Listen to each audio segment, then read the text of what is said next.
Everyone, so let's start.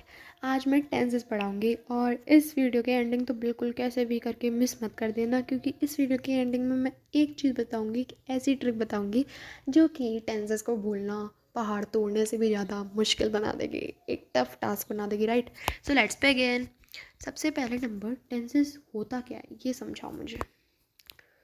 अगर अभी तक नहीं समझा पा रहे हो सो मुझे भी मौका दो भाई। तो मैं बताती हूँ टेंसेस एग्जैक्टली होता क्या है। तो टेंसेस का सिंपल सा मतलब होता है काल। ओके, एंड ये किसको डिनोट करता है? टाइम को। सिंपल सी बात है। ओके, अब इसके टाइप्स के बारे में पढ़ेंगे। सो टेंसेस के मेनली यहाँ पर अगर हम टाइप्स की बात करें तो 3 तरीके के टेंसेस होते हैं, एक प्रेजेंट, एक पास्ट और एक फ्यूचर, राइट। अब ये इसमें हम लोगों ने थोड़ा सा हम पहले से ही जानते हैं इसके बारे में। जैसे कि प्रेजेंट टेंस की अगर हम बात करें तो प्रेजेंट टेंस को हम बोलते हैं वर्तमान काल, पास्ट टेंस को भूतकाल एंड फ्यूचर टेंस को भविष्यकाल। खैर पास्ट टेंस को भूतकाल मुझे नहीं मालूम क्यों बोलते हैं, पर उसमें भूत थोड़ी ना आ जाता है, उसमें कोई गोस्ट थोड़ी ना आ जाता है, उसको भूतकाल बोल देते हैं। I don't know what's the reason, but इतना मालूम है कि पास्ट टेंस में बीती बातों को बताने के लिए हम पास्ट टेंस का इस्तेमाल करते हैं, राइट। और वर्तमान मतलब जो अभी काम हो रहा है उसको बताने के लिए, और फ्यूचर जो फ्यूचर में होगा मतलब भविष्य में होगा उसके बताने के लिए। इसके सबसे अच्छा एक मैं बताऊं, सिंपल पास्ट सबसे इजी टेंस है ये पूरी ग्रामर में, और सबसे डिफरेंट टेंस है पूरी ग्रामर में। Okay, then past continuous, then past perfect and then past perfect continuous. Present tense, present tense में simple present, present continuous, present perfect, present perfect continuous. Future में simple future, future continuous, future perfect, future perfect continuous. आपने एक बात notice करी होगी सब में, जैसे कि अगर हम पास्ट की बात करें तो सिंपल, फिर पास्ट लगा दिए पीछे, फिर सिंपल प्रेजेंट लगा दिया पीछे, फिर सिंपल फ्यूचर लगा दिया पीछे, फिर प्रेजेंट को आगे लगा दिया कंटिन्यूस लगा दिया, फ्यूचर को आगे लगा दिया कंटिन्यूस लगा दिया, फिर प्रेजेंट को आगे लगा दिया परफेक्ट बना दिया, पास्ट को आगे लगा दिया परफेक्ट बना दिया। मतलब है सारे के सारे मेन अगर बात करें, एक तो सिंपल, राइट, एक है हमारा कंटिन्यूस, एक है हमारा परफेक्ट, और एक है हमारा परफेक्ट प्लस कंटिन्यूस यानी कि perfect continuous. Simple present tense mainly हम इसको हैबिट्स के बारे में बताने के लिए यूज़ करते हैं, राइट। सिंपल अगर हम पास्ट टेंस की बात करें उसका यूज़ हम तब करते हैं जब हम कोई स्टोरी बता रहे होते हैं, and future tense is very simple जब हम किसी के बारे में भविष्य में अगर हम बातें कर रहे होते हैं, जैसे कि मैं ये काम कर रहा होगा या कर रही होंगी, मैंने ऐसा किया होगा, मैं वो कर रही होंगी, मतलब एक टाइम से इमेजिनेशन होती है, इमेजिन कर रहे होते हैं तब की बात है, right. If I talk about sentences, तो सेंटेंसेस के बारे में अगर हम बात करें तो सेंटेंसेस मेनली होते हैं एक तो अफर्मेटिव, राइट, जिसको हम बोल देते हैं पॉजिटिव। यहाँ पे मैंने एक कॉन्टेक्स्ट एग्जाम से ऐसे लिख दिया है, बट इसका फुल स्पेलिंग अफर्मेटिव पूरा होगा, ओके। एंड दिस पॉजिटिव, इसको हम पॉजिटिव और बोलते हैं, अफर्मेटिव को हम पॉजिटिव और बोलते हैं। और नेगेटिव और इंटेरोगेटिव, इंटेरोगेटिव 2 टाइप्स के होते हैं, हम उसके बारे में भी बात करेंगे। अगर मैं सिर्फ और सिर्फ इंटेरोगेटिव की बात करूँ तो इंटेरोगेटिव होते हैं मेनली 2 टाइप्स के, एक तो होते हैं यस नो टाइप्स के, और एक होते हैं WHO फैमिली वाले। WHO क्या मतलब होगा? WHO क्वेश्चन वर्ड्स वाली फैमिली वाले, यानी कि जिसमें आते हैं क्वेश्चन वर्ड्स। या फॉर एग्जांपल यस नो वाले अगर मैं एग्जांपल दूँ तो for example do you have a car, अगर आपके पास है तो यस, नहीं है तो फिर no, okay. And did you work hard, do you like coffee, would you like coffee, these questions, all these are included in yes no types questions, okay। now if I talk about WHO, so इसमें जैसे कि what are you doing, when were you born, मतलब बहुत ही अजीब अजीब से मैंने बोल दिया, खैर, लेकिन फिर भी इसमें ऐसे ही क्वेश्चंस आते हैं जिसमें हम लोग when, what, how are you, for example how was your day, home, okay, and when, these all words are included here, okay। अब अगर हम बात करें सिंपल, जैसा कि मैंने पहले ही बताया था कि हम सिंपल का इस्तेमाल तभी करते हैं मेनली, अगर मैं बात करूँ सिर्फ मेनली, सो मेनली इस्तेमाल करते हैं हम हैबिट्स को डिस्क्राइब करने के लिए, राइट, अनचेंजिंग सिचुएशंस के लिए, और एक और बात के लिए हम सिंपल का इस्तेमाल करते हैं जब कोई यूनिवर्सल ट्रुथ हो। For example earth revolves around the sun, okay. मैं कुछ और ही बोलने जा रही थी कि सन रिवॉल्व कर रहा है अर्थ के अराउंड, बट दैट्स मतलब jokes aside, so now earth revolves around the sun, this is a universal fact, right. So इस यूनिवर्सल फैक्ट को कोई भी मना नहीं कर सकता है, ना कोई भी कुछ भी कर ले, लेकिन ये जो है वो रुकेगा नहीं, राइट। अगर हम कह दें कि सन प्लीज़ आज के लिए हमारी धरती के मतलब धरती को कुछ दिखाना मत, हमें थोड़ी नींद लेनी है, आराम से सोना है, मुझे जल्दी नहीं उठना, मेरी मम्मी उठा देती हैं, ओके। सो क्या सन हमारी बात सुन लेगा? द आंसर इज़ बिल्कुल भी नहीं सुनेगा। ऐसे कौन नहीं सुन लेगा भाई? अगर हम इतने प्यार से भी बात करें ना, तब भी सन हमारी बातें सन नहीं सुनेगा, क्योंकि ये यूनिवर्सल फैक्ट है, ये चेंज नहीं होगा। इस चीज़ को समझाने के लिए भी हम सिर्फ और सिर्फ सिंपल प्रेजेंट टेंस का इस्तेमाल करते हैं, राइट। आप सिंपल प्रेजेंट में सबसे पहले नंबर, अगर मैं पॉजिटिव की बात करूँ, सबसे इजी टेंस है पूरी ग्रामर का, एक तो ये सिंपल प्रेजेंट पॉजिटिव टेंस, और उसका सिंपल प्रेजेंट सिर्फ सिंपल पास्ट का जो पॉजिटिव सेंटेंस आता है ना, वो मतलब इतने आसान टेंसेस, बहुत ही ज़्यादा, कितने आसान है पूरी ग्रामर में, कुछ पूछो ही मत उनके बारे में। सो इसका स्ट्रक्चर होता है सब्जेक्ट, सब्जेक्ट यानी कि मेन, हम मेन हैं, आप मेन हो, कोई भी अगर जैसे कि if I talk about a sentence, for example I run fast, इसमें सब्जेक्ट है आई, फास्ट क्या है? ऑब्जेक्ट मान लो। अब रन क्या है? ये होता है हमारा मेन वर्ब। एक होता है मेन वर्ब, एक होता है हेल्पिंग वर्ब। मेन वर्ब क्या होता है? मुख्य, मुख्य क्रिया, ओके। हेल्पिंग वर्ब जो हेल्प कर रहा है, for example do, did, does, these all are included in helping verb, right. अब इसमें देखिए आई रन फास्ट, इसका जो स्ट्रक्चर है वो एक बार देख लीजिए, सब्जेक्ट प्लस वर्ब, वर्ब में अगर आई एम टॉकिंग, अगर सिंगुलर है, यहाँ पर एक कंडीशन है, अगर सिंगुलर है तो फिर एस और ई एस भी जुड़ जाएगा वर्ब की फर्स्ट फॉर्म के साथ। यहाँ पर मैंने वी लगा दिया है, बेस फॉर्म है, सिंपल सी बात है, एंड इसमें एस और ई एस जुड़ जाएगा अगर सिंगुलर है तो ही, अगर प्लूरल है तो बिल्कुल नहीं जुड़ेगा, right. For example I run fast, इसमें रन्स क्यों नहीं लगा? आई तो भाई सिंगुलर है, आई के संग और यू के संग नहीं लगेगा, ओके। तो ये वाली याद रखना कि आई के संग और यू के संग नहीं लगता है। बाकी he runs fast, she runs fast, it moves fast, right, these all sentences इन सब में भी आएगा। इंटेरोगेटिव की बात करें तो इंटेरोगेटिव का स्ट्रक्चर होता है डू डज, मतलब कि जो भी हमारे पास है ना उसको हम सबसे आगे कर देंगे। फॉर एग्जाम्पल अभी मैं नेगेटिव के बारे में बता दूँ पहले, ओके। सबसे पहले क्या जुड़ेगा? सब्जेक्ट प्लस डू और डज, इनकी भी कंडीशंस होती हैं, ठीक है। फॉर एग्जाम्पल अगर दे है तो दे के संग क्या आएगा? डू आएगा, प्लूरल वाला, ठीक है। आई के संग भी डू आएगा, आई के संग, यू के संग, इन दोनों के बाद इनके दोनों के संग क्या आएगी? प्लूरल वर्ब आएगी, राइट। तो अगर हम दे के संग डू लगा रहे हैं तो फिर हमें आई के संग भी डू लगाना है, यू के संग भी डू ही लगाना है, राइट। उसके बाद हम लगाएंगे नॉट, फिर ऑब्जेक्ट, सिंपल, खत्म, स्टोरी खत्म, दी एंड। इसके एग्जाम्पल देख लो, आई डोंट रन फास्ट, आई क्या है? सब्जेक्ट है, डू प्लस नॉट, इसका ये कॉन्ट्रैक्शन है तो कंफ्यूज मत होना। यहाँ पर अगर हम लिखते हैं do plus not, for example अगर हमें डोंट नहीं लिखना, हमें डू प्लस नॉट लिखना है, तो वो भी गलत नहीं है, वो सही है, ठीक है। तो ये मत समझना कि वो गलत हो गया है, वो सही है, okay. Now you don't run fast, अब मैंने बोल दिया यू डोंट रन फास्ट, वो बेचारा चढ़ गया, अब उसके दिमाग में चढ़ गई वाली बात, why don't I run fast, वो गुस्सा हो गया। इस बारे में बाद में बात करेंगे, जो हम इंटरप्रेटिंग बात करेंगे ना, तब हम उस इंसान के बारे में बात करेंगे जिससे हमने बोल दिया you don't run fast, okay. वो चढ़ गया बेचारा। अब ही डजंट रन फास्ट, यहाँ पर डोंट क्यों नहीं लगा? क्योंकि डू हम किसके संग लगाएंगे? प्लूरल वर्ब के, जहाँ पर बहुवचन है, यानी कि जहाँ पर बहुत सारे लोग हैं, बहुत सारी चीज़ों के बारे में बात कर रहे हैं, हम एक चीज़ के बारे में बात नहीं कर रहे हैं, हम बहुत सारी चीज़ों के बारे में बात कर रहे हैं, यहाँ पर हम क्या लगाएंगे? डू लगाएंगे। What should, okay. And if we talk about कि जहाँ पर हमें कोई, अगर हमारे पास सिंगुलर वर्ब है तो वहाँ पर हम यूज़ करेंगे डज का। तो ये मेन डिफरेंस है, ये याद रखना है, ओके। एंड फॉर एग्जाम्पल यहाँ पर ये सिंगुलर वर्ब है, he doesn't run fast, she doesn't run fast, अगर हम इट लगा देना तो इट के संग भी यही आएगा, डजंट, ठीक है। बट दे के संग क्या आएगा? They do not run fast, okay. अब अगर हम बात करें इंटेरोगेटिव की, तो इंटेरोगेटिव का स्ट्रक्चर होता है, अब इंटेरोगेटिव जो इंसान को चिढ़ गया था ना, उसने क्या बोला था? Why don't I run fast, क्या बोला था उसने? Why don't I run fast. अब उसको पहले वाई हटा दो, मैं वाई हटा के बात करें, डोंट आई रन फास्ट। अब वो पूछ रहा है डोंट आई रन फास्ट, क्या मैं नहीं दौड़ता तेज? तो फिर उसकी मम्मी बोलती है नहीं बेटा आप तो बहुत तेज दौड़ते हो। अब वो खुश हो जाता है, ठीक है। अब उसकी कहानी खत्म, हम बात करते हैं। उसने जब पूछा था तो उसने वो लगा दिया था डोंट आई रन फास्ट, मतलब कि क्या मैं तेज नहीं दौड़ता। तो उसकी मम्मी ने बोल दिया हाँ तुम तेज दौड़ते हो, वो खुश हो गया था। ओके, उसने डू आगे लगा दिया था।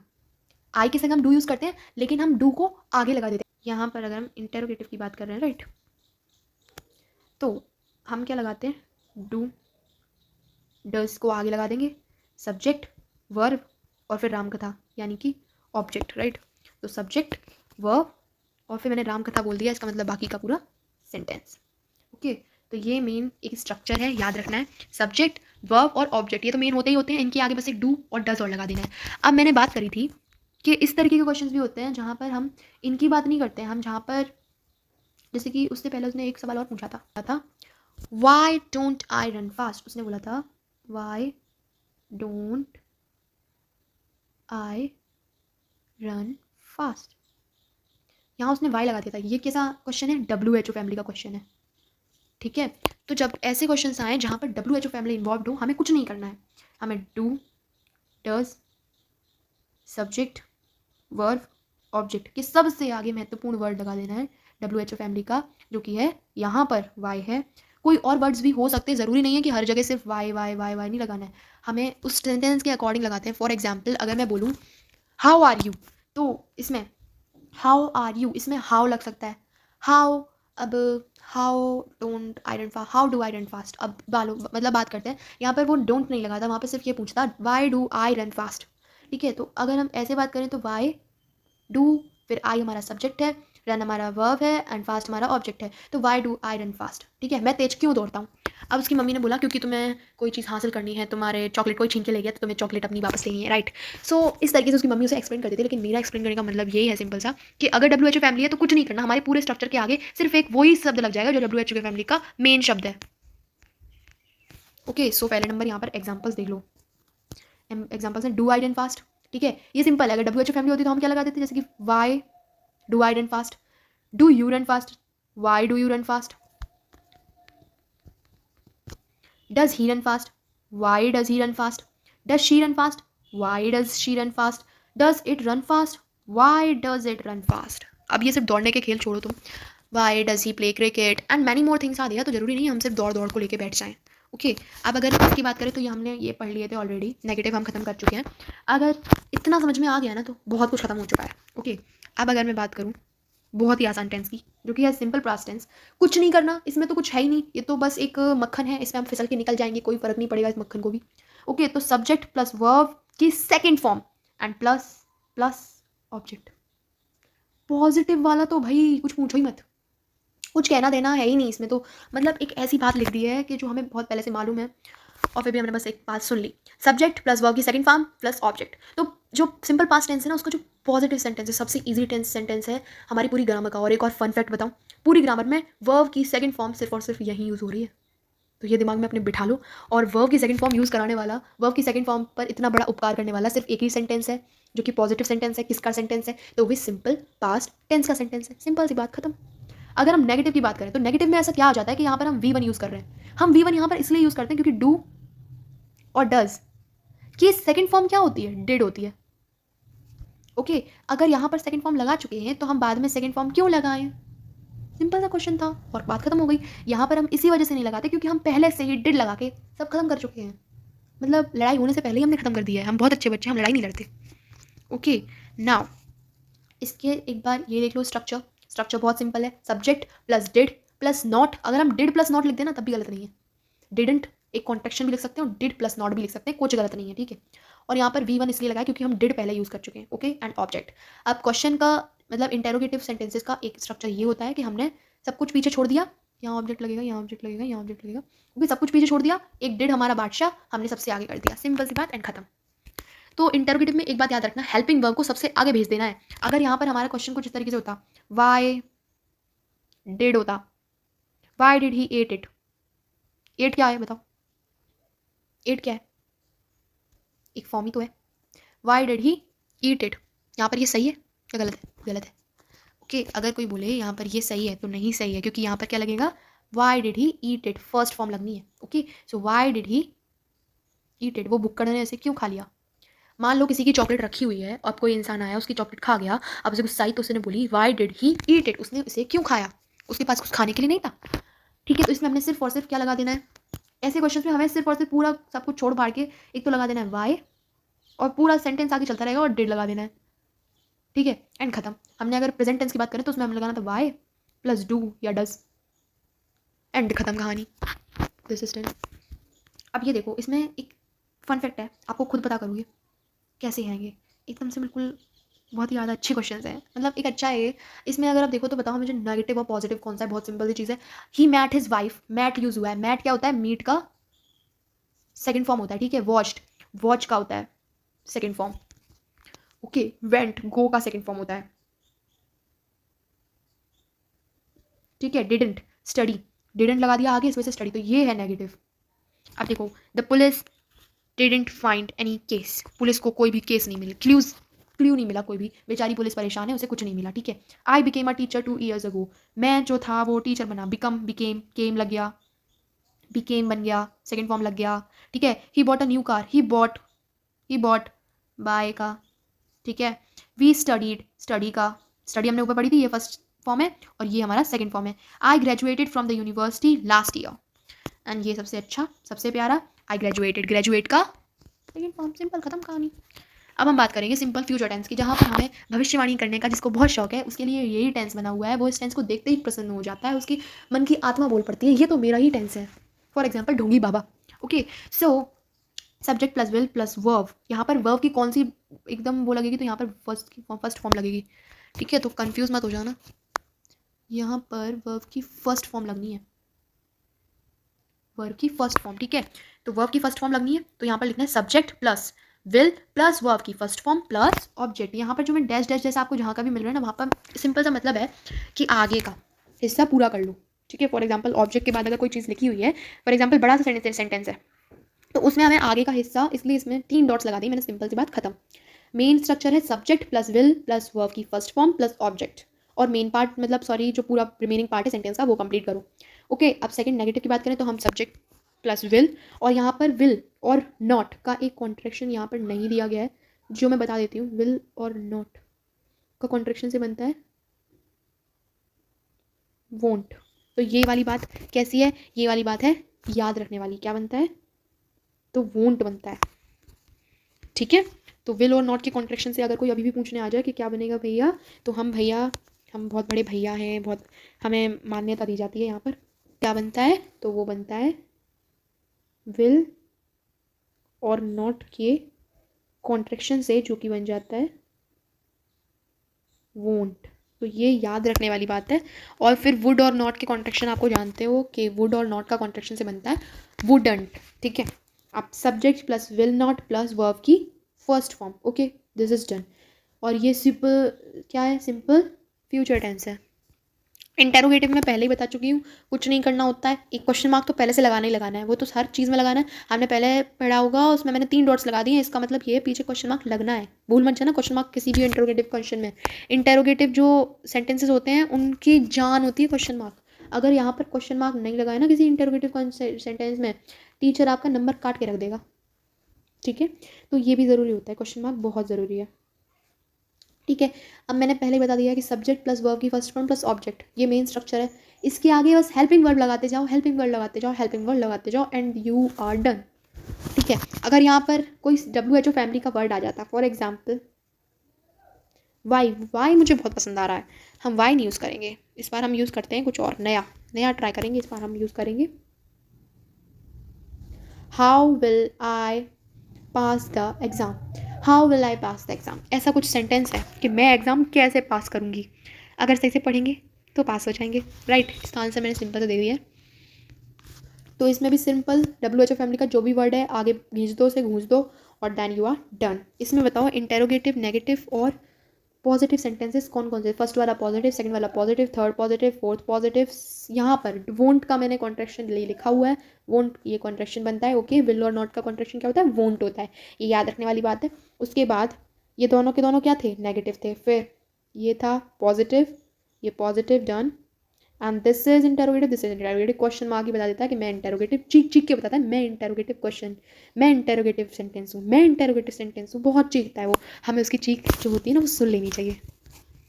तो फर्स्ट में देख सकते हैं, यू सब्जेक्ट पहले आगे लग गया, सब्जेक्ट पहले आगे लग गया, फिर हमारी हेल्पिंग वर्ब, फिर पूरा ख़त्म। मतलब मेन वर्ब लगने के बाद, मेन वर्ब में कौन सा, वर्ब की फर्स्ट फॉर्म लगनी है, सेकंड फॉर्म या थर्ड फॉर्म मत लगा देना, कैसे भी करके टीचर नंबर ले जाएगा। ओके, फिर ऑब्जेक्ट लगा देना, जैसे कि हमारा ऑब्जेक्ट है एग्ज़ाम, ठीक है। या फिर हम ये हटा दें, एग्ज़ाम हटा दें, यहाँ पर हम लिख दें you will win the match. तो यही स्ट्रक्चर रहेगा, ठीक है, you will win the match. आप देखो, I will see you later, मैं तुम्हें कल देखता हूँ, परसों देखता हूँ, मैं बाद में देखूंगा तुमसे, बाद में बात करता हूँ, क्या एग्जैक्टली ये मतलब होता है। ओके, यहाँ पर भी सब्जेक्ट, क्या स्ट्रक्चर है, subject plus helping verb plus main verb, main verb में वर्ब की फर्स्ट फॉर्म प्लस ऑब्जेक्ट, ठीक है।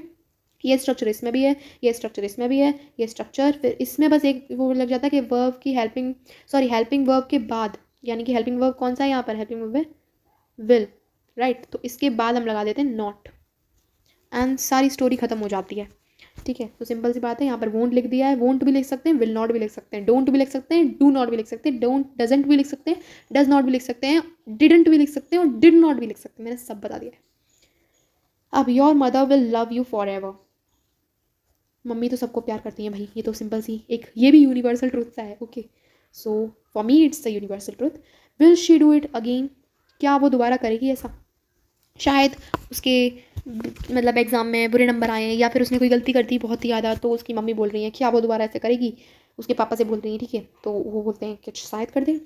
Will you wait for me, क्या तुम मेरे लिए रुक जाओगी या रुक जाओगे, अब वो डिपेंड करता है कि वो रुकेंगे नहीं रुकेंगे। अब हम एक बार समराइज़ करते हैं कि मैंने क्या क्या बता दिया। एग्जैक्टली हम अभी तक बात कर चुके हैं सिंपल टेंस की, ठीक है, सिंपल टेंस की, सारे पास्ट परफेक्ट और पास्ट प्रेजेंट और फ्यूचर, तीनों टेंस के बारे में हम बात कर चुके हैं। हमने सबसे पहला देखा था, तो उसकी हेल्पिंग वर्ब थी डू और डज, इनके कॉन्ट्रेक्शन भी याद रखना, डोंट और डजेंट।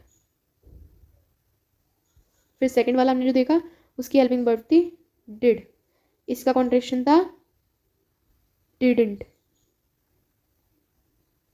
ठीक है। थर्ड वाला हमने देखा, उसकी हेल्पिंग वर्ब थी विल और शैल। शैल हम किसके संग यूज़ करते हैं, तो शैल हम यूज़ करते हैं आई और वी के संग। मैंने इसलिए नहीं बताया क्योंकि अभी मॉडर्न इंग्लिश में हम विल के संग सब कुछ यूज़ कर सकते हैं। मतलब आप हम विल को फर्स्ट पर्सन, सेकंड पर्सन और थर्ड पर्सन, तीनों के लिए बिंदास यूज़ कर सकते हैं, कोई भी वो नहीं है। बट खैर हम शैल को भी यूज़ कर सकते हैं, शैल को बेचारा बुरा मान जाएगा, इसलिए हम शैल को हम आई और वी के संग यूज़ करते हैं। ये याद रखना कि विल को भले ही हम किसी के संग भी यूज़ कर लें, विल को हम आई और वी के लिए भी यूज़ कर लेते हैं, जैसे I will just beat you, teacher कहती हैं I will beat you, okay.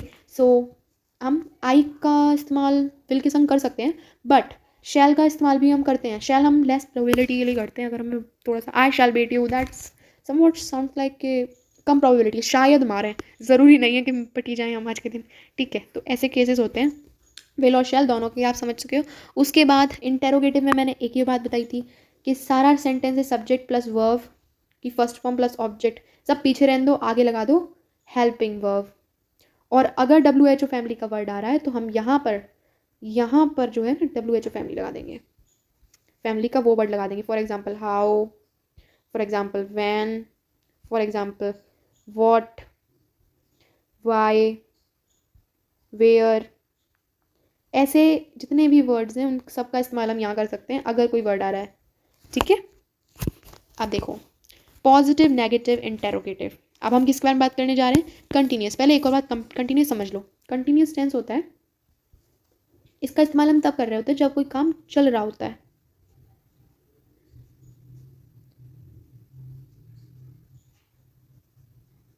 ठीक है। फॉर एग्जाम्पल मैं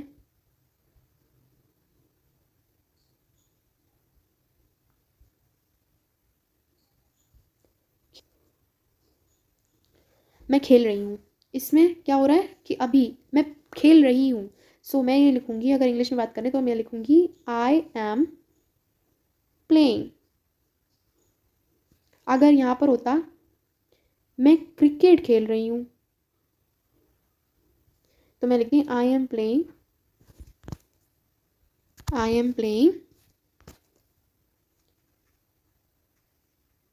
क्रिकेट, ठीक है। सो जो काम चल रहा होता है उसके लिए हम यूज़ करते हैं कंटिन्यूस टेंस का। किसका इस्तेमाल करते हैं? कंटिन्यूस टेंस का। ठीक है, फॉर एग्जाम्पल यहाँ पर मेन स्ट्रक्चर बहुत ही ईजी है, सबसे ईजी स्ट्रक्चर होता है इसका। देखो सब्जेक्ट प्लस यहाँ पर जो हेल्पिंग वर्ब है ना, उनका थोड़ा सा ध्यान रखना। यहाँ पर हेल्पिंग वर्ब थोड़ी सी लिस्ट इंक्रीज हो जाती है। हेल्पिंग वर्ब कौन कौन सी आ जाती है? तो हेल्पिंग वर्ब आ जाती हैं, एक तो एम, एक इज, एक आर, और पास्ट में हम यूज़ करते हैं वॉज और वर, जो कि हम पहले पढ़ चुके हैं। और उसमें फ्यूचर कंटिन्यूस में हम यूज़ करते हैं विल और शैल, वो भी हम पढ़ चुके हैं, लेकिन उनके संग एक आ जाता है वी। क्या जाता है? बी, बी और ई। ठीक है, सो ये हो जाता है। And if you talk about this, तो इसका सिंपल सा स्ट्रक्चर है subject plus is am are plus verb की first form plus I N G plus object और रेस्ट ऑफ द सेंटेंस। ठीक है, फॉर एग्जाम्पल यहाँ पर मैंने लिख दिया था आई एम प्लेइंग, मैंने लिखा था पिछली बार, यहाँ पर लिखा हुआ है ही इज़ प्लेइंग। ठीक है, अब नेगेटिव में यहाँ पर सिंपल एक नॉट लगा दो, ही इज़ नॉट प्लेइंग। हम यहाँ पर ये भी लिख सकते हैं इजंट प्लेइंग। तो ये कॉन्ट्रैक्शन है, कॉन्ट्रैक्शन याद रखो, बेस्ट रहेगा। ठीक है, एम को हम यूज़ करते हैं आई के लिए, इज़ इसका इस्तेमाल होता है कोई भी सिंगुलर वर्ब के लिए। फॉर एग्जाम्पल यहाँ पर इज़ यूज़ हुआ है क्योंकि ही सिर्फ एक इंसान है, कोई हज़ार इंसान नहीं है, सिर्फ एक इंसान है। अगर यहाँ पे हज़ार इंसान के लिए बात होती ना, फॉर एग्जाम्पल यहाँ पर ही इज़ नहीं होता, यहाँ पर होता दे, तो हम यूज़ करते हैं आर का। समझ में आया? तो एम का इस्तेमाल किसके लिए करते हैं? आई के लिए, इसका इस्तेमाल सिंगुलर वर्ब के लिए, एंड आर के लिए इस्तेमाल प्लूरल वर्ब के लिए। ये याद रख लो, आई एस पी। ठीक है, ज़्यादा लोग बोल देते हैं इज एम आर बोल देते हैं, तो एक और याद रख लो, आई पी एस याद रख लो, सिंपल सा याद रहेगा आई पी एस। ठीक है, और ये एम, आर और इज, ये तीनों के तीनों हेल्पिंग वर्ब याद रख लो, I P S and R helping verb. I P S police से बचाता है हमें। ठीक है, टीचर की हमारी कॉपी नीट और आराम से चेक कर हो जाए और हमें नंबर मिल जाए, हमें नंबर दिलवाएगा कौन? हमारा आईपीएस ऑफिसर। तो जैसे कि मैंने बताया आईपीएस याद रख लो, क्योंकि हमें नंबर दिलवाने यहाँ पर कौन आएगा? हमारा आईपीएस ऑफिसर, जो कि है एम, आर और एस। ठीक है, और फिर इंटेरोगेटिव में पहले ही बता चुकी हूँ, सब कुछ भू छोड़ छाड़ के रख दो और सिर्फ ये ओ लगा दिया। यहाँ पर ये ऑब्जेक्ट है, क्वेश्चन मार्क हर इंटेरोगेटिव उसमें लगेगा, भूल मत जाना, कैसे भी करके क्वेश्चन मार्क लगना ही लगना है। ठीक है, इज एम आर आईपीएस लगा दिया ताकि हमारा नंबर ना काट दे कोई टीचर। ओके, आईपीएस लगा ही लेना है, जो कि सिंपल सा रूल में बता चुकी हूँ, आईपीएस को आगे कर देना है। अब क्वेश्चन कौन पूछता है? एक बात बताओ, किसी के पास अगर मतलब अगर पुलिस पूछता नहीं कर कोई पूछता है पुलिस ऑफिसर में, सबसे आगे कौन पूछेगा? कोई हवलदार पूछेगा अगर आईपीएस खड़ा हुआ है सामने? तो नहीं, आईपीएस क्वेश्चंस पूछेंगे, राइट। सो आईपीएस ऑफिसर हमारे क्वेश्चंस पूछता है। तो जब क्वेश्चन की बात हो ना, तो आईपीएस को बिना सोचे समझे लगा दो। ठीक है, आईपीएस सबसे आगे आ जाएंगे कि भाई मैं सबसे बड़ा हूँ, मेरी अथॉरिटी सबसे ज़्यादा है, मेरी पावर काफ़ी है, इस वजह से सबसे पहले मैं क्वेश्चन पूछूंगा, जो कि है M R S, my I P S. ठीक है, इसके एग्जाम्पल्स भी बहुत अच्छे हैं भाई, बहुत अच्छे एग्जाम्पल्स हैं। यू आर नॉट स्लीपिंग, तुम नहीं सो रही, ये भी नेगेटिव है। ठीक है, दे हैव बीन आर्ग्यूइंग, ये नहीं, ये sorry. You see I am eating, मैं खाना खा रहा हूँ, तुमने देख लिया। मम्मी इज़ कमिंग होम, मैंने मदर की जगह मम्मी बोल दी, that is also okay. What are you doing now, यहाँ पर देखो WHO फैमिली लग गया, वॉट आर यू डूइंग।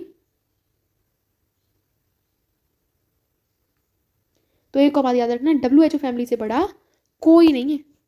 ठीक है, हमारा आईपीएस भी WHO फैमिली से क्या होता है? नीचा होता है। तो WHO फैमिली सबसे बड़ी होती है, सबसे बड़ी होती है। ठीक है, so WHO family is the most important authority. ठीक है, you see I am eating, my mother is coming home, what are you doing now, my friends are shouting with joy, he is not working very hard, I am watching TV right now, sorry I am not watching TV right now, children are playing in the park, what is Mr. Smil doing। यहाँ पर भी देखो IPS family, जो हमारा IPS था, IPS उससे पहले क्या आ गया? WHO word. तो आईपीएस क्या होता है? आईपीएस जो है WHO फैमिली से क्या होता है? छोटा होता है। ठीक है, ये याद रख के कैसे भी करके आईपीएस को WHO फैमिली से छोटा मतलब बड़ा मत बना देना। ठीक है, so what is Mr. Sumal doing? My company is doing well this year. Birds are chirping in the trees. We are printing a new book. You look sad. Why are you crying? She is playing football. People are working in the plane to take off. She is not going to. So ये दो जो थे ना धोखे से आ गए थे. That's please cancel it. You can take a screenshot right now. Now let's talk about past continuous. Past continuous में मैं ऑलरेडी बता चुकी हूँ आपको कि इसमें भी was और were लगता है. ठीक है, बाकी रूल्स सेम रहने हैं. ठीक है, फॉर एग्जाम्पल हम पहले पढ़ चुके हैं प्रेजेंट के बारे में, प्रेजेंट कंटिन्यूस के बारे में. सेम रूल्स हमारे पास्ट कंटिन्यूस में लग जाएंगे. ठीक है, बस इज हमारे यहाँ पर आईपीएस था और यहाँ पर क्या है, वॉज वर. ठीक है, इसका कॉन्ट्रेक्शन होता है वॉज प्लस नॉट का होता है वॉजंट और ये वरंट. ठीक है, तो ये होता है. अब देखो आईपीएस की जगह यहाँ पे वॉज वर्ड लग जाएगा. सारे रूल्स सेम रहेंगे, बस इतना सा डिफरेंस है कि वॉज वर्ड लग जाना है and everything is same there. Right, देख लो आप. Subject plus is am are plus verb की फर्स्ट फॉर्म प्लस ऑब्जेक्ट था हमारे प्रेजेंट कंटिन्यूस में, ऐसे ही तो था. ठीक है, बट यहाँ पर क्या है, यहाँ पर बहुत ही हल्का सा है, एक डिफरेंस है यहाँ पर, जो कि है यहाँ पर वॉज वर्ड लगा है. Was were was. सो ये सब वर्ड्स हैं एंड नथिंग डिफरेंट, सब कुछ सेम है. फिर तो भाई कुछ पूछो ही मत. फिर मतलब कुछ है ही नहीं इस पूरे में, कुछ नहीं है, हलवा सा रख दिया है. हमें बस फिसल जाना है, एकदम से मक्खन मिल जाएगा. मतलब मैं क्या बताऊँ, इजी सा पूरा इजी गोइंग चल रहा है, इजी पीजी चल रहा है, कुछ टफ नहीं है. वही सारे रूल्स हैं, बस वॉज वर्ड लग गया है एंड सब कुछ ओवर. नाउ एक बार एग्जांपल्स देख लो. एग्जांपल्स बहुत ज़रूरी होते हैं वरना समझ में नहीं आता कॉन्सेप्ट एक बार में. Right, she was cooking all morning cookies. ठीक है, she was not sleeping when he came home. वो नहीं सो रही थी जब वो घर आया. Was she sleeping when he came home. क्या वो सो रही थी जब वो घर आया. You were watching television last night. तुम टीवी देख रहे थे रात को, कल रात को. ठीक है, I was washing the dishes when the phone wrong. मैं बर्तन धो रही थी या धो रहा था जब फ़ोन की घंटी बजी. As she was not reading the book Mary came. Mary आ गया जब वो बुक नहीं पढ़ रहा था. मैरी सा टीचर होगा तो मैरी ने देख लिया, अब डांट पड़ेगी. Was it raining yesterday evening. क्या कल बारिश हो रही थी रात शाम को. The phone wrong well while I was taking a bath. Phone जो है वो रैंग हो रहा था.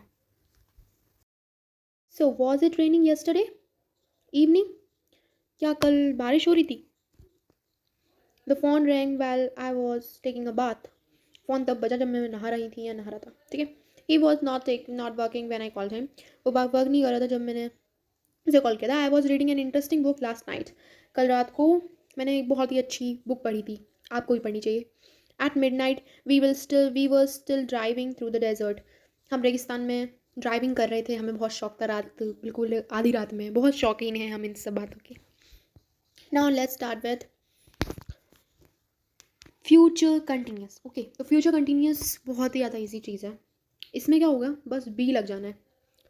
यहाँ पर क्या होना था, पिछली बार में क्या हुआ था, सबसे पहले अगर हम प्रेजेंट कंटिन्यूस की बात करें तो वहाँ पे क्या लगा था, इज एम आर की फैमिली लगी थी और फिर पूरा स्ट्रक्चर सेम. पास्ट कंटिन्यूस में वॉज वर्ब की फैमिली लग गई, पूरा स्ट्रक्चर सेम. इसमें सिर्फ ये लगना है विल बी और शैल बी लग जाना है, पूरा स्ट्रक्चर फिर सेम जाना है. विल बी या फिर शैल बी, विल बी या फिर शैल बी और पूरा स्ट्रक्चर सेम जाना है, पूरा. ओके, कुछ भी नया नहीं आना. एंड इंटेरोगेटिव में कभी भी क्वेश्चन मार्क मत भूलना वरना गलत कर देगा टीचर. ठीक है, तो हमें क्या लगाना है, क्वेश्चन मार्क, जैसे कि यहाँ लगा हुआ है.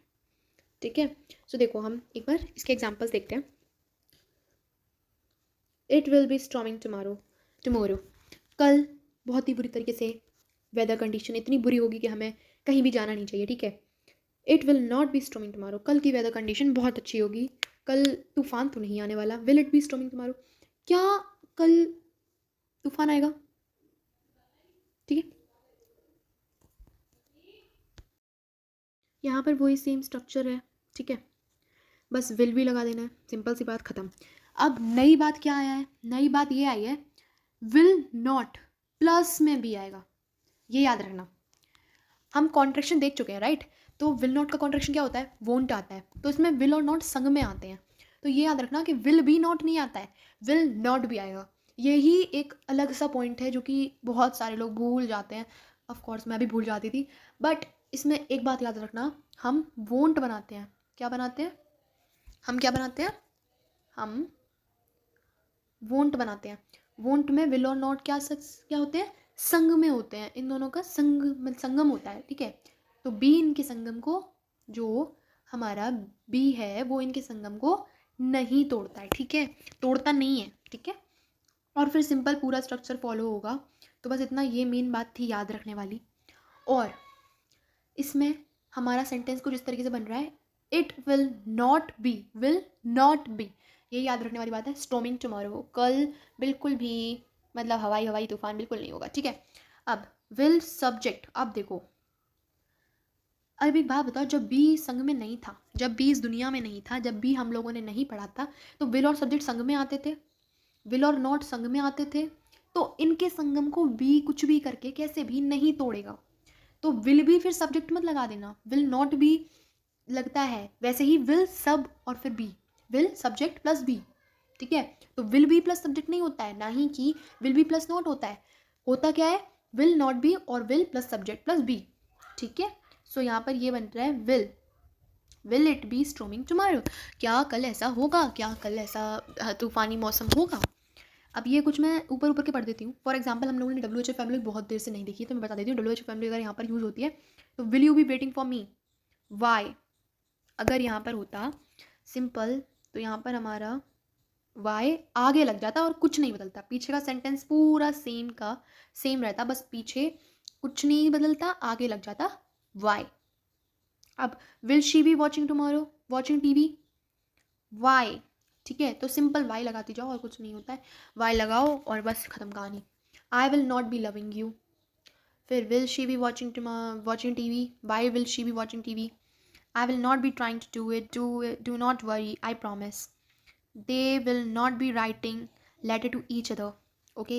So these are. It will be raining at this time tomorrow. Will you be waiting for me?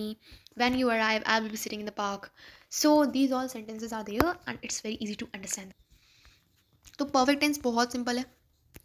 Perfect tense में present में अगर मैं बात करूँ तो present में जो helping verb की बात करती हूँ, सिर्फ और सिर्फ मैं helping verb की बात कर रही हूँ. Present, past और future.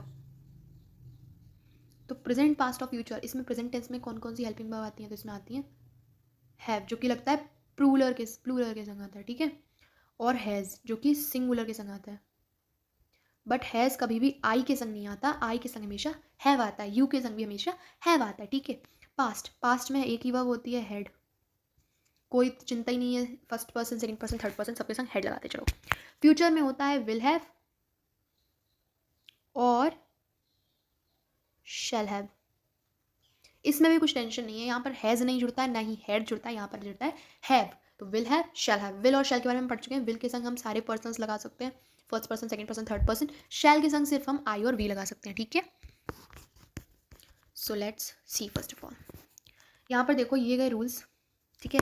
Subject plus has have plus verb की थर्ड फॉर्म, ये नई चीज़ आ गई बेटा, वर्ब की थर्ड फॉर्म। वर्ब की फर्स्ट फॉर्म हमने अभी तक जितने भी पढ़े उनमें सब में वर्ब की फर्स्ट फॉर्म लगाई है, सिर्फ एक को छोड़ के, कौन सा छोड़ के, सिंपल पास्ट टेंस का पॉजिटिव फॉर्म जो था उसको छोड़ के, बाकी सब में हमने वर्ब की फर्स्ट फॉर्म लगाई है, ठीक है। तो ये याद रखना कि कंटिन्यूस टेंस तक सब में वर्ब की फर्स्ट फॉर्म लगनी है, सिंपल पास्ट टेंस को छोड़ के।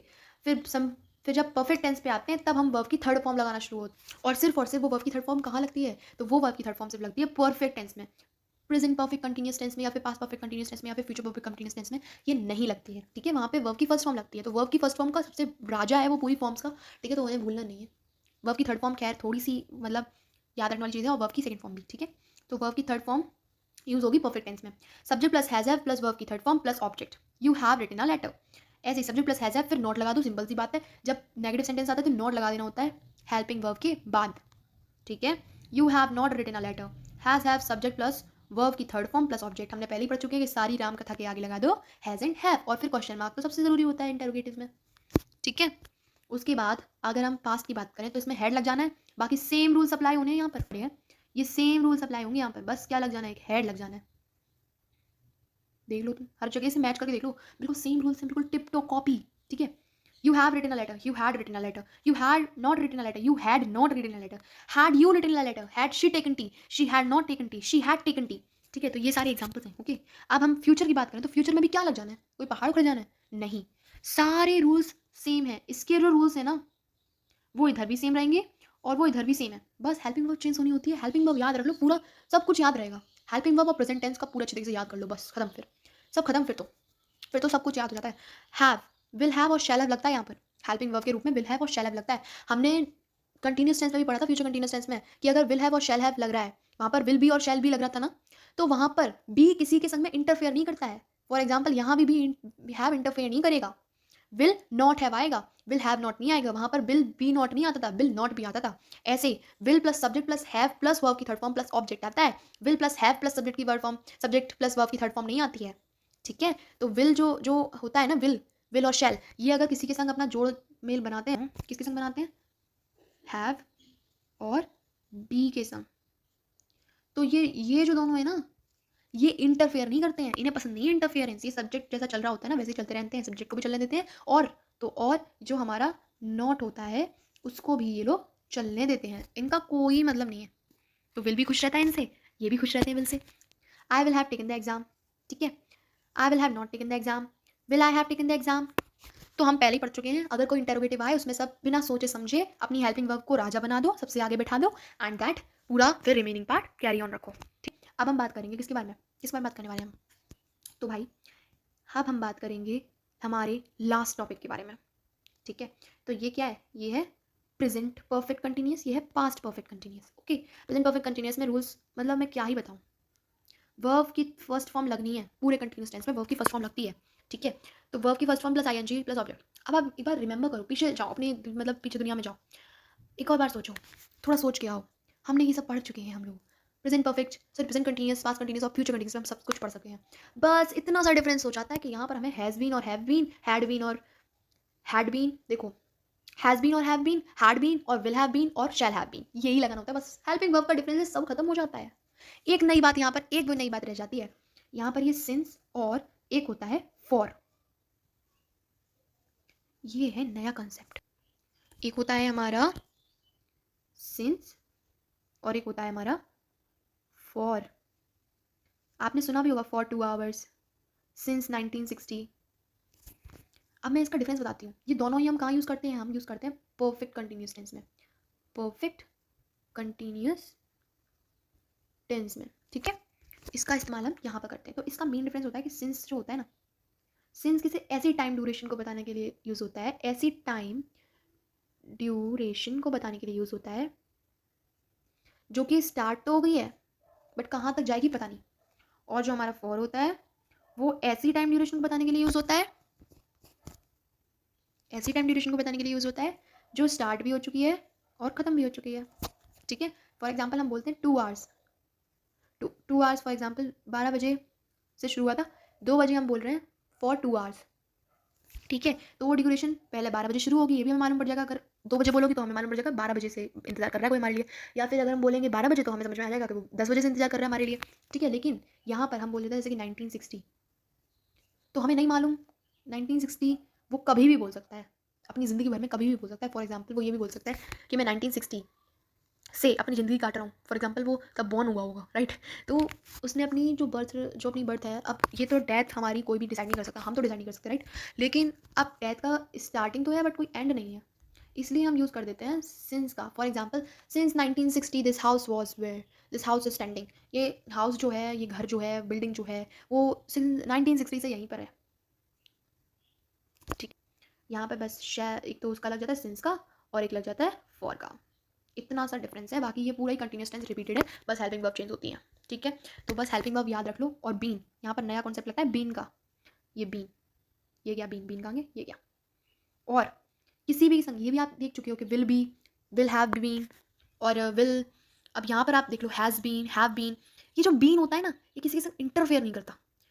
हेल्पिंग वर्ब अगर 2 वर्ड्स की हो या हेल्पिंग वर्ब अगर 3 वर्ड्स की हो ना, तो इन 3 वर्ड्स में से जो फर्स्ट वर्ड होगा ना, उस फर्स्ट वर्ड के बाद ही नॉट आएगा। नई चीज़ बता रही हूँ मैं, जो फर्स्ट वर्ड होगा ना उसके बाद ही नॉट आएगा, उसके बाद ही सब्जेक्ट आएगा, और फिर चाहे उसमें हज़ारों वर्ड्स इंक्लूडेड हो उस एक अकेली हेल्पिंग वर्ब में या 10,000 वर्ड्स इंक्लूडेड हो, लेकिन उनके बाद ही आएगा, जो फर्स्ट वर्ड होगा उसी के बाद आएगा। फॉर एग्जाम्पल हमने विल बी के बारे में पढ़ा था, तो विल नॉट भी आता था, विल बी नॉट नहीं आता था। अभी हम हैज़ बीन और हैव बीन के बारे में पढ़ेंगे, तो हैज़ नॉट बीन आएगा, हैव नॉट बीन आएगा, हैव बीन नॉट नहीं आएगा। ठीक है, तो इंटरफेरेंस पसंद नहीं है लोगों को, बहुत अच्छे बच्चे होते हैं ये बहुत अच्छे बच्चे होते हैं, आज्ञाकारी बच्चे। ठीक है, तो सिंपल सी बात अभी मैंने बता दिया। और इंटरोगेटिव में सिंपल सी बात होती है, हेल्पिंग वर्ब जो है उसको अपना राजा बना दो अपने सेंटेंसेस का, आगे बैठा दो एंड खेल खत्म। एक बार इनके एग्जांपल्स पढ़ो। एग्जांपल्स हैं, I have been working on this since March. अब ये मार्च वो कभी भी बोल सकता है पूरे साल में, और दूसरे साल भी बोल सकता है कि मार्च, तो उसकी मर्जी है, वो स्टार्ट तो हो गया मार्च में, पर वो कभी भी बोल सकता है ज़िंदगी में। ठीक है, I haven't been working on this since March, March से वर्क नहीं कर रहा, तो ये भी स्टार्ट हो गया, लेकिन इसकी एंडिंग किसी को भी नहीं मालूम। ठीक है, आप देखो, had I been working on this since March, इसमें क्वेश्चन मार्क लगाना बहुत ज़रूरी होता है। क्वेश्चन मार्क जो होता है ना, जान होता है, क्वेश्चन मार्क जो होता है वो जान होता है इंटरोगेटिव क्वेश्चंस की। ठीक है, इंटरोगेटिव सेंटेंस की, तो उसे कैसे भी करके भूल मत जाना।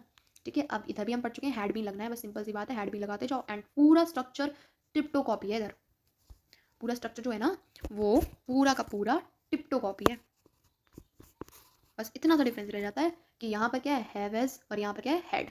ठीक है, you had been running, you hadn't been running, had you been running, he had been running, he hadn't been running. और यहाँ पर फॉर 2 आवर्स, यहाँ पर हम लिख सकते हैं सिंस खैर बहुत ही ज़्यादा वो हो जाएगा, सिंस, क्योंकि सिंस 1960 से कौन ही दौड़ पाएगा, right. So this is like, तो हम फॉर यूज़ करेंगे यहाँ पर, ये रनिंग का केस जो है। ठीक है, अब हम आगे बढ़ेंगे, फ्यूचर कंटिन्यूस के बारे में पढ़ेंगे, एंड फिर मैं उस ट्रिक के बारे में बात करूँ, ये जो ट्रिक मैंने बोली थी कि इस ट्रिक को भूलना भी मत, कैसे भी इस चीज़ को वॉच करना भूलना भी मत करना, पूरी वीडियो देखना, व्यर्थ हो जाएगा। ठीक है, he will have been enjoying the holidays. अब देखो, the children will have been learning the lessons. आपको एक बात बताऊँ, ये सब आप खुद पढ़ के देखना। देखो यहाँ पर फॉर 2 आवर्स लगा है, यहाँ पर सिंस 2017 लगा है, फॉर 2 ईयर्स लगा है, सिंस 218 लगा है, 2018 लगा है, मैंने तुम्हें बताया था यही लगता है। ठीक है, स्ट्रक्चर में बता दे रही हूँ, इसको पूरा एक बार पढ़ लेना। ठीक है, बहुत ईजी सेंटेंसेस हैं, कुछ इसमें टफ नहीं है।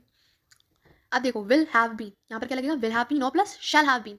आपने ये नोटिस किया होगा कि मैंने जब भी कभी फ्यूचर टेंस की बात करी है तो मैंने सिर्फ विल की बात करी है, शैल की बात नहीं करी, क्योंकि हम कॉम्प्लिकेटेड बनना नहीं चाहते हैं। एक्जैक्टली विल को हम हर किसी के संग यूज़ कर सकते हैं, बट शैल का ऐसा नहीं है, शैल को सिर्फ हम आई और बी के संग यूज़ कर सकते हैं। दैट्स वाई मैंने कही कि कॉम्प्लिकेटेड बनाने के अच्छा है विल को ही, मतलब ज़्यादा उस्ताद बना के बैठा दो, इट्स बेटर। ठीक है, तो अगर शैल याद ना हो ना, तो बिना सोचे समझे विल लगा दो। ठीक है, she will have been learning French for 2 weeks. यहाँ पर विल हैव बीन यूज़ होगा और शैल हैव बीन यूज़ होगा। हमने पहले ही बताया, हैव बीन हो, हैज़ बीन हो, या फिर हमारे कितने भी बड़े लंबे शब्दों का कोई भी हेल्पिंग वर्ब हो, उसका जो फर्स्ट हेल्पिंग वर्ब का जो फर्स्ट वर्ड होता है ना, उसी के बाद नॉट आएगा, उसी के बाद सब्जेक्ट आएगा। जो बाकी के जितने भी शब्द हैं कोई मतलब नहीं है उनसे, उसी के सिर्फ जो फर्स्ट वर्ड है उसके बाद सब्जेक्ट आएगा, सिर्फ जो फर्स्ट वर्ड है उसी के बाद नॉट आएगा। बाकी उसकी पूरी राम कथा के बारे में हमें कोई भी लेना देना नहीं है। और अगर ING लग रहा है ना, तो हमेशा वर्ब का फर्स्ट फॉर्म लगना है। ठीक है, दिस इज डन। अब सबसे इंपॉर्टेंट पार्ट इस पूरी वीडियो का, हेल्पिंग वर्ब के बारे में बताने जा रही थी आपको, अच्छा सा कलर लूँगी इस बार।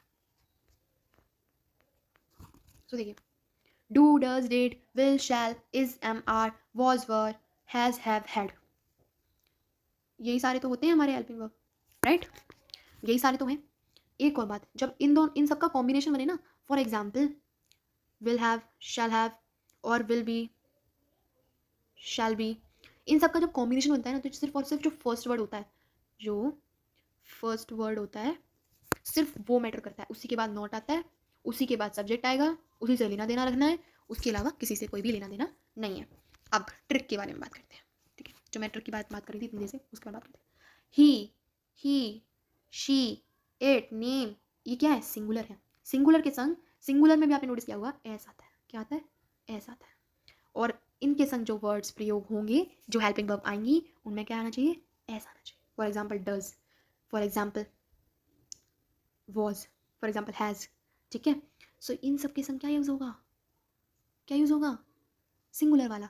खैर इसमें शैल नहीं यूज़ होगा, क्योंकि जिनके अंत में आता है सिर्फ वो के, उनकी बात कर रहे हैं हम। ठीक है, वी, दे, इनके संग बाकी सारे वर्ड्स आएंगे, राइट। एम को छोड़ के बाकी सारे वर्ड्स आएंगे। एम किसके संग आएगा, आई के संग आएगा, आई अपना एम लेके भाग जाएगा। आई के संग एम और वॉज यूज़ होता है कंटिन्यूस टेंस में, लेकिन बाकी सारे टेंसेस में प्लूरल वर्ब यूज़ होगी।